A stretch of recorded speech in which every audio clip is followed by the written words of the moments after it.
ಮಲೇಷ್ಯಾದ ಕೌಲಾಲಂಪುರದಲ್ಲಿ ನಾಳೆಯಿಂದ 3 ದಿನಗಳ 47ನೇ ಆಸಿಯಾನ್ ಶೃಂಗಸಭೆ ನಡೆಯಲಿದೆ. ಪ್ರಧಾನಿ ನರೇಂದ್ರ ಮೋದಿ ಅವರು ನಾಳೆ ವರ್ಚುವಲ್ ಮೂಲಕ ಶೃಂಗಸಭೆಯಲ್ಲಿ ಭಾಗವಹಿಸಿ ಭಾಷಣ ಮಾಡಲಿದ್ದಾರೆ. ಪ್ರಧಾನಿ ಅವರು ಕಳೆದ ಗುರುವಾರ ಶೃಂಗಸಭೆ ಸಂಬಂಧ ಮಲೇಷ್ಯಾದ ಪ್ರಧಾನಿ ಅನ್ವರ್ ಇಬ್ರಾಹಿಂ ಅವರೊಂದಿಗೆ ದೂರವಾಣಿ ಮೂಲಕ ಸಮಾಲೋಚನೆ ನಡೆಸಿದ್ದರು. ಅಲ್ಲದೆ ಆಸಿಯಾನ್ ಅಧ್ಯಕ್ಷತೆ ವಹಿಸಿರುವ ಮಲೇಷ್ಯಾಕ್ಕೆ ಅಭಿನಂದನೆಗಳನ್ನು ಸಲ್ಲಿಸಿ ಶೃಂಗಸಭೆಗೆ ಶುಭ ಕೋರಿದ್ದರು.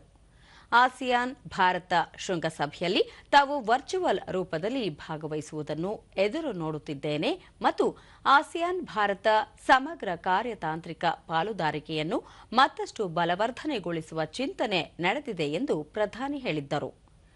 ಪ್ರಧಾನಿ ನರೇಂದ್ರ ಮೋದಿ ಅವರ ಪ್ರತಿನಿಧಿಯಾಗಿ ವಿದೇಶಾಂಗ ವ್ಯವಹಾರಗಳ ಸಚಿವ ಡಾ ಎಸ್ ಜಯಶಂಕರ್ ಶೃಂಗಸಭೆಯಲ್ಲಿ ಭಾಗವಹಿಸಲಿದ್ದಾರೆ.